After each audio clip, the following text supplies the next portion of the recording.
Good morning this Monday, the 20th of November. I'm Grady Wolf, market analyst with Bell Direct.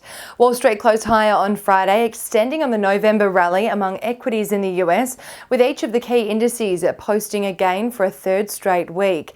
The rally on Friday extended from the prior sessions on the back of softer than expected inflation data being released, boosting investor hopes that further interest rate hikes will be now off the table. The Dow Jones added 0.01% on Friday, while the S&P 500 rose 0.13% and the tech-heavy Nasdaq added 0.08%. Shares in clothing retailer Gap soared 30% on Friday, a day after the company posted better than expected results for the third quarter.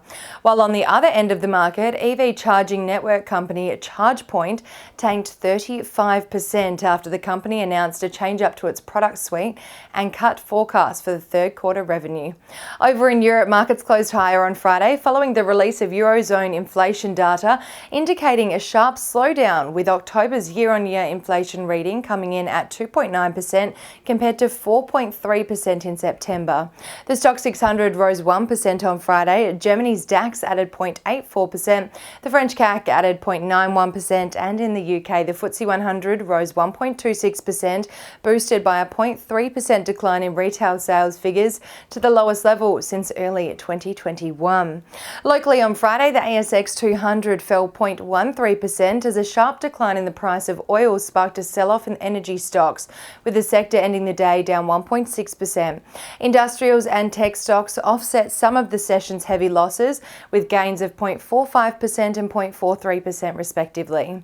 Gold miners rallied on Friday on the rise in the price of the precious commodity, with Northern Star Resources, Evolution Mining and Bellevue Gold each rising over 3%.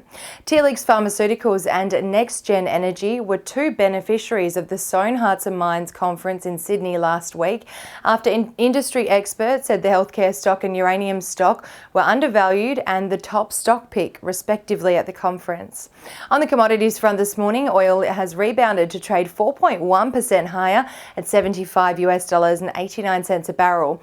Gold is down 0.04% at $1,980 an ounce, and iron ore is down 0.38% at $132.5 a ton. One Aussie dollar is buying 65 US cents, 97.4 Japanese yen, 52 British pence, and 1 New Zealand dollar and 9 cents. Ahead of the local trading session here in Australia, the SPI futures are expecting the local market to open the new trading week 0.4% higher.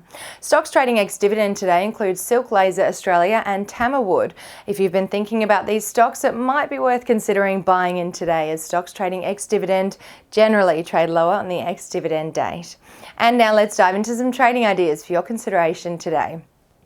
Bell Potter has increased the 12-month price target on GrainCorp from $9.45 to $9.55 and maintain a buy rating on the leading Australian grain facilitation company, following the release of the company's FY23 results, including underlying NPAT slightly above Bell Potter expectations at $268.9 million, revenue up 5% to $8.23 billion, which topped Bell Potter expectations, and lease-adjusted operating cash inflow of $534.6 million, which is above the inflow of $407.1 million in FY22.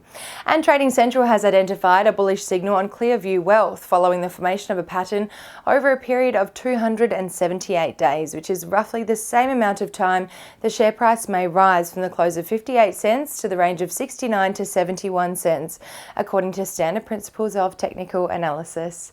And that's all we have time for today. Have a wonderful Monday, and as always, happy investing.